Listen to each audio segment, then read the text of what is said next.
The Philippines is a beautiful country with amazing people and is well known for its thousands of islands and magnificent beaches. But people often forget that the Philippines was colonized for 400 years, and this 400 years was incredibly dark for the Filipino people and is filled with painful memories. We spent the day at Intramuros, the Spanish colonial heart of Manila, to try and learn as much as possible about the country's dark past. Our first stop on our Intramuros day tour is Manila Cathedral. It's a Roman Catholic cathedral. This has actually been built and destroyed 7 times, twice by an earthquake, one by a typhoon, probably wars and stuff like that. The 8th and current cathedral building was completed in 1958 and is, as it stands now, a beauty in Intramuros. Must visit. We actually started our morning by going to breakfast at La Cathedral. It's a cafe that overlooks the cathedral. Views are beautiful. Food's not very good, but definitely go out there for the view anyway. Yeah, I mean the park all around here is really, really nice. There's lots going on. Feels a bit weird because it doesn't really feel like the Philippines. Feels a bit like Europe, but not at the same time because you've got like rickshaws and Filipino people. Yeah, really interesting. Yeah, and it looks in really good condition considering it's been here for, well, on and off for 500 years.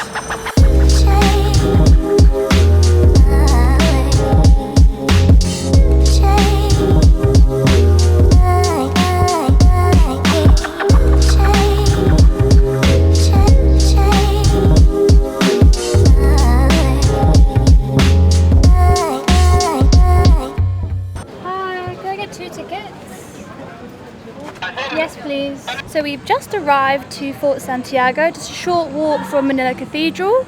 We just got our tickets. It's 75 pesos each, not bad. No, so Fort Santiago was built in 1571. It's a citadel built by the Spanish navigator and governor Miguel Lopez de Legazpi for the newly established city of Manila in the Philippines. Defence fortress is located in Intramuros, the walled city of Manila, and we found out that Intramuros actually does mean inside the walls, and anything in Intramuros was actually what was then known as Manila, and anything outside was called Extramuros, and they were sort of like towns, but they weren't classed as being in Manila. So this used to be the centre of Manila essentially. Quite funny as well, because in a much more recent development they actually drained the moat of the fort. It's now a golf course, so I bet the Spanish didn't expect their moat to be used as a golf course 400 or 500 years later. I know, but I guess a good use of the space, right? Keeps it nice and green. Yeah, yes. So during World War II, during the Japanese invasion of the Philippines, Fort Santiago was captured by the Japanese Imperial Army, and they used its prisons and dungeons, including the storage cells and gunpowder magazines, for hundreds of prisoners who were actually killed at the end of the war during the Manila Massacre. The fort sustained heavy damage from American and Filipino military mortar shells during the Battle of Manila in February 1945. Also, approximately 600 American prisoners of war died of suffocation or hunger after being held in extremely tight quarters in the dungeons of Fort Santiago. Whoa, that's heavy. I know. So, you know how we said the moat has been drained? Well, there's still a moat to this day. And it looks really nice, doesn't it? It's kind of crazy with, you see this and then you have the skyscrapers being built in the background. Yeah. You know? A lot of a clash there, don't you, with old and new? Old and new, yeah. But you see that a lot in, not just in the Philippines, but just in Southeast Asia in general, don't you? Skyscrapers are really old buildings, yeah. Yeah. I wonder if all these Bullet holes are and bullet stuff. and tank holes. I don't know. Yeah, there was some on the American barracks back there, wasn't there? There was, yeah. Very heavy. And then you've got the golfing range over there. Crazy. I've got to admit, it is pretty random. When we were on our way here, we were like in the taxi looking at facts and stuff like that, and Sabrina said that the moat had been drained for a golf course, and I was just blown away by it. I thought, well, it's just so weird, such a strange... Yeah. I mean, it makes sense, I guess. It must have been. In fact, to me, it doesn't make any sense, but I guess it makes sense somewhere. It makes sense to use the space for something, and I guess it's green and flat when it was filled in, but... Better than concrete, I suppose. You could leave grass Yeah. and trees. I mean, what else would they do with it? Yeah.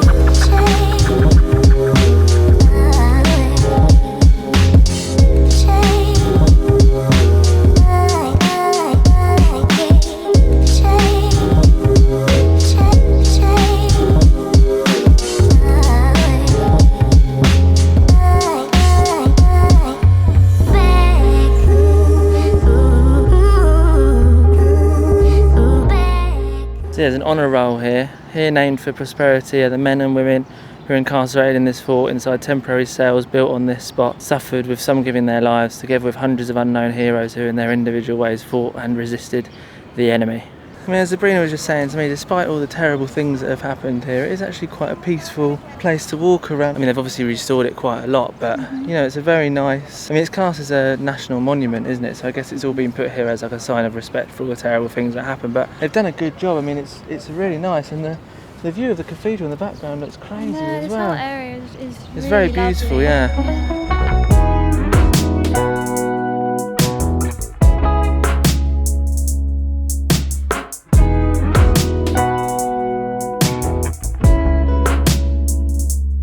So the gate of Fort Santiago was built together with the military barracks in 1714. It was destroyed in the Battle of Manila in 1945, and then it was restored in July 1982. So yeah, the gate that we walked through and got the selfie outside of, unfortunately isn't actually the original gate. I did think that it's a bit more light coloured on the brick, so that it's obviously they've rebuilt it. And you know, there's like a wooden part of it as well. I wonder if that's original. There was a plaque outside there. It said it's the citadel of 4 nations because the British were here, Japanese, Americans, and the Spanish. I didn't even realise the British were in the Philippines, to be fair. We were here for like 4 years. So behind me here is actually the Jose Rizal Shrine, but this used to be the cell where he was kept while he was imprisoned here. But it's nice that it's a shrine now. Unfortunately, it is closed on a Monday, but every other day you'll be able to visit the shrine. I would like to know what it looks like in there, though. So this is the Raja Sulaiman Theatre, excuse my pronunciation, originally constructed as a military barracks and also a school of petty officers in the 18th century. Jose Rizal, the hero martyr, spent his final evening prior to his execution in this building. Destroyed during the Second World War, the ruins have now been converted to an outdoor theatre. Super interesting. Yeah, it's open Monday to Friday, 9 AM to 4 PM, Saturdays and Sundays, 9 AM to 2 PM. I really wonder what it would have looked like before it was destroyed during World War II. When we were actually planning to come to Fort Santiago, I didn't realise how much of it was actually destroyed during World War II, but it's a bloody lot. But this building's super impressive. I find it quite disturbing kind of how many gunshots and tank shell holes and stuff like that there are kind of scattered around. It's quite scary to kind of think of what happened here during the war and prior, obviously. Come outside the fort and it's a lovely view of modern Manila, isn't it, Zab? Yeah, you never really get to see the river here either, do you? No. I'm not gonna lie, before we even came here I thought Intramuros was all just kind of like these ruins and stuff, but it's actually a whole a city. yeah. I like it. It's a massive area too. When we were driving here and we saw the walls to the whole city, the old city it's called, isn't it? It's humongous. Obviously Manila now is, I don't know how many times the size of what it used to be, but it was a big city for its time. Yeah, 100%.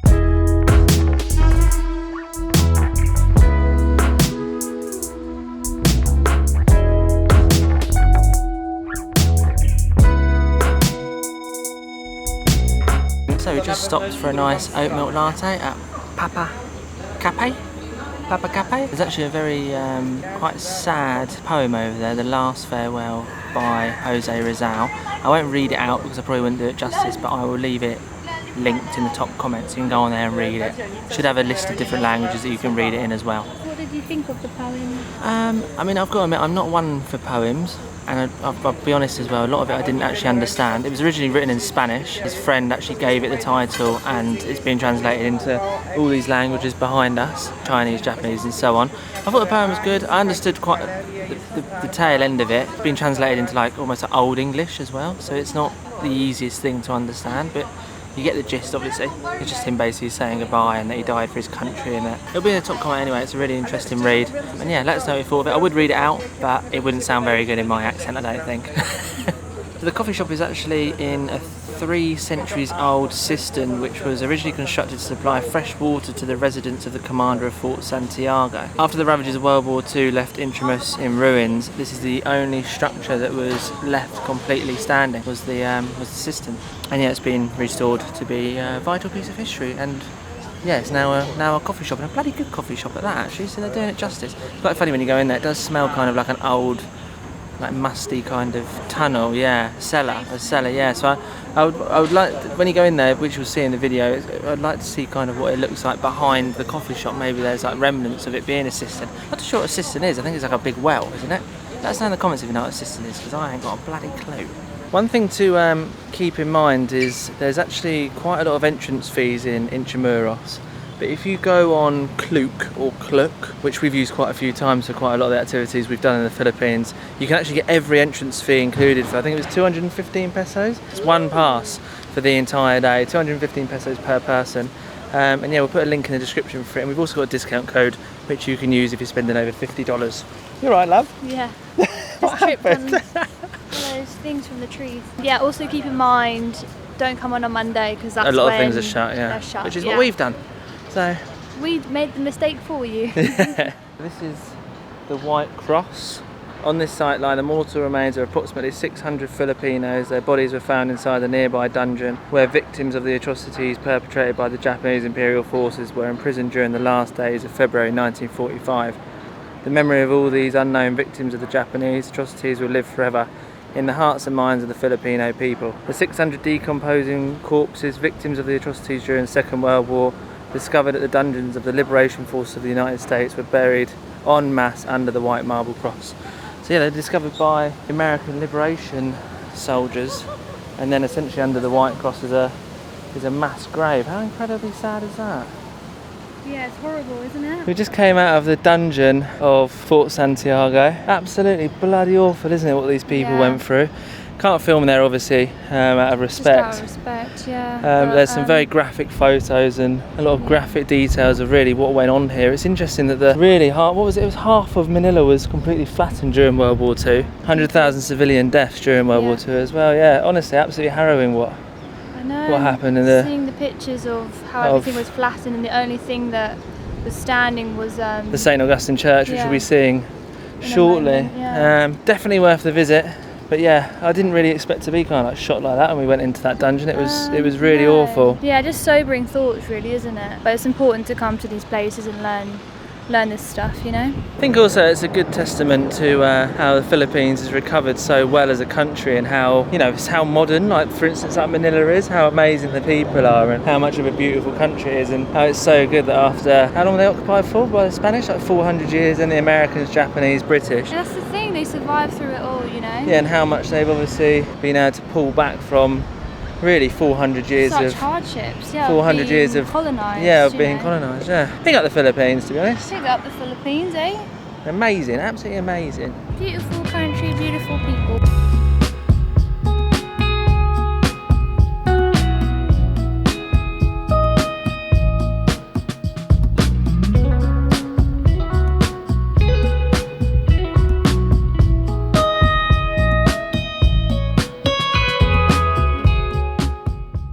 Behind me we have St. Agustin Church. It was first completed in 1571 and it was actually made with bamboo and nips. But unfortunately, due to an invasion in 1574, it was burnt down. During the Battle of Manila, it was actually the only remaining building intact. It's actually the oldest stone church in the entire country that's around.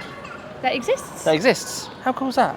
But, unfortunately closed today because typically it's a Monday. That reinforces what we said earlier. Don't come on a Monday. The museum might be open. I've seen people going in there, so hopefully. Definitely tell that it looks bloody old, doesn't it? Bruno was also saying that the Japanese actually put sandbags up against the door and it became a machine gun placement, didn't it? Mm-hmm. During the Battle of Manila, which is another testament to like the bloody history, isn't it, really, of Intramuros. For some reason we keep calling it Intramuros. I don't know why, but yeah, it's Intramuros. Intramuros.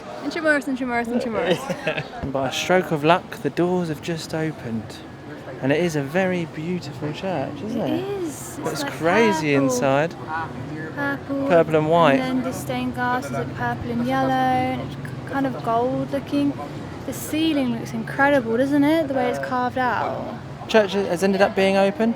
Not sure why. I think it's just open for prayer or maybe like a mass or something. The museum's also open, but the only problem is I think it's going to shut soon.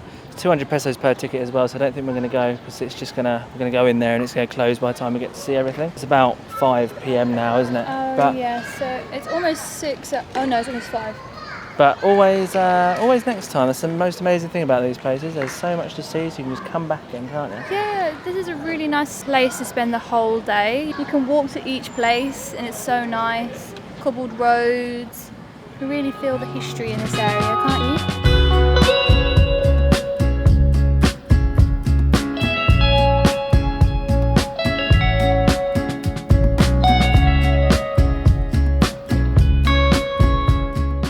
So after about a 10-minute walk from St. Agustin Church, we've arrived at Rizal Park, the Philippines' largest park, which is pretty cool. It's the most iconic park as well. It used to be called Lamenti before it was renamed to Rizal Park. This is where the hero martyr Jose Rizal was actually executed. It's the starting point of the revolution against the Kingdom of Spain. When the Philippines wanted to get away from the United States, this is also where they tried to declare their independence. A lot of history's happened here. It's the centre of a lot of history. Epicentre? The epicentre. And to be fair, it's absolutely bloody beautiful. It's stunning. I did not expect it to be this big because we were over there driving past and all you could see was the monument. Yeah. But this is crazy. Really see crazy. The water features going. Yeah. So many cool, Yeah, there's an auditorium. There's an auditorium. I think they have like a lot of like, not festivals, but like a lot of gigs and stuff here. And they have like light shows and water shows and stuff like that. The sun's setting, so it's absolutely blinding, isn't it? But blinding, yeah.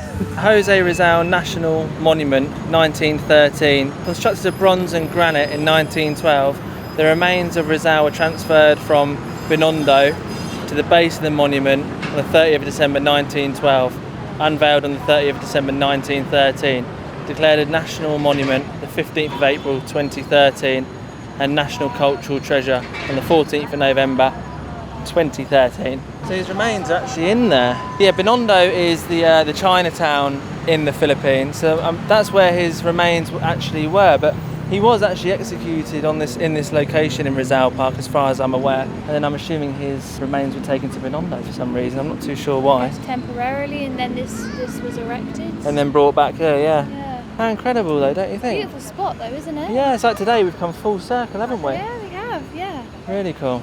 To the memory of Jose Rizal, patriot and martyr, executed on Bagumbayan Field, excuse my pronunciation, December 13th, 1896, this monument is dedicated by the people of the Philippine Islands. Oh yeah, so that's why when they opened it, when they transferred the remains here, it was on the anniversary, and then they opened it the anniversary the next year. Both all were on December the 13th. How cool is that? So this is actually the specific site where Rizal was executed. He was shot by an 8-man squad of actually Filipino riflemen, which is quite shocking. His public execution was due to treason against the Kingdom of Spain. Wow. How tragic is that? I know. Absolutely all tragic. Because he wanted, his country to be free. Yeah, to be independent, to stop being under, colonial rule. Colonial rule, yeah.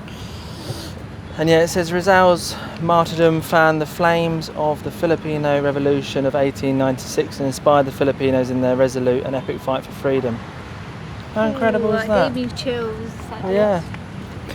And yeah, guys, I think we're going to end it there. Had a really nice day. Learned a lot about the Filipino history. Yeah, it's amazing. Definitely recommend Intramuros and definitely Rizal Park. I'm glad that we're leaving the Philippines soon, really, because I'd like to have spent a lot more time here. But now you know what it's like. You know it's 100% worth going to. And yeah, like, comment, subscribe, and we'll see you in the next one. See you in the next one. Bye. Bye guys.